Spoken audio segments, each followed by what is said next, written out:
All right, this is my home heating boiler. I was having some problem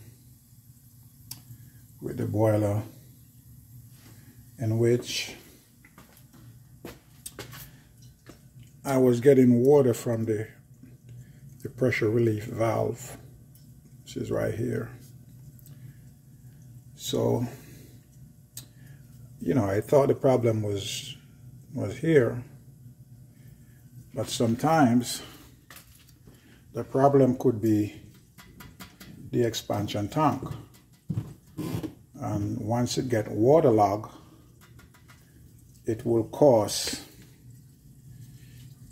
disruption of this valve right here.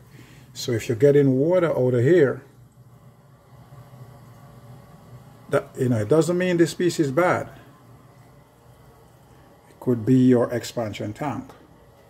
Anyway, as a rookie, I go ahead and I put a new one here, and at the same time I change the expansion tank also. That's the model number that I put. Okay. Now, I think this was a problem. This was the old one that was on it. And boy, when I took it off, this thing weighed like 100 pounds. It was so heavy. So this was the problem that was causing that valve to erupt, because this thing was waterlogged. This was no good. So when you're taking this off, you got to make sure you're strong and be ready, because that sucker was heavy. So what I did first was right here. This is the water supply. So what I did was turn it off, turn it to the side. So once I turn it off,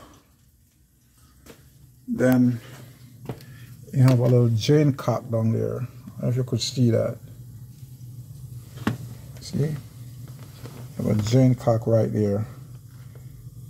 That's where I bleed the boiler from, that one. I let out all the water out from there. I'm still dripping. I think I need to tighten it back a little. Anyway, so once the water go down, and the pressure go down from this gauge right here, it was safe to remove this one.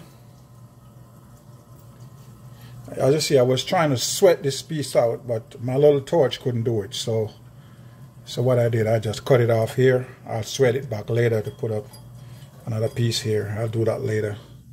So this is a new one. So what I did over here, I put a little modification here, because this before, originally, this piece was screwed into here. That's where it was screwed. So I put a modification here.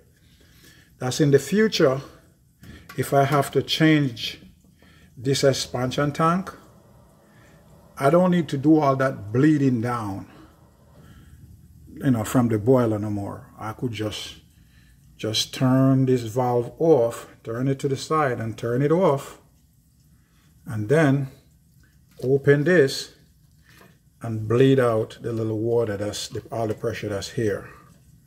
Right? I put a hose here. You could just turn it up, and you bleed it out, and you could just change this for the future, so you don't have to do the whole bleeding down no more. And so far so good. And after that, you bleed here. So when I finish, I went upstairs and I make sure I bled all the boiler, all the radiators. I bled them to get all the air out.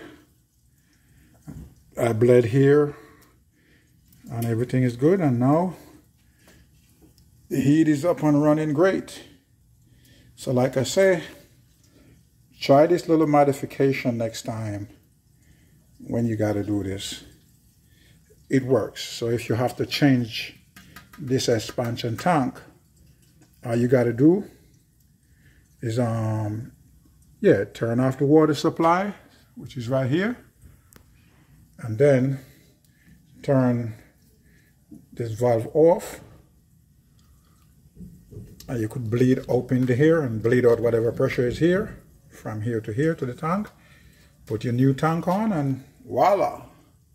Hope this video helps somebody, as I'm just trying here. I have all my tools still sitting on top. Sorry about that, guys. I'm gonna clean it up, and this is my little testing gauge that I use to test the pressure in here to make sure I was at 12 psi. All right, you push it right up underneath here. There is like a bicycle valve tube thing underneath here. You put it in here and you make sure it was 12. And my system called for 12 based on the pressure I have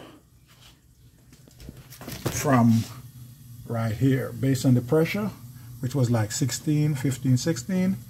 So I set this one was preset at 12, but just make sure it was saying 12, and that's it. Thanks for watching my video. This is my first shot, but years ago I used to do plumbing with a guy, so I have a little bit of knowledge. So when I get this house, I just got to clean up here. I got to do a lot of little clean up the top of the boiler, make sure it look clean, but so far she's running good. Oh yeah, she hot to the touch. All right, thanks for watching my video. Leave a like, leave a comment, and subscribe.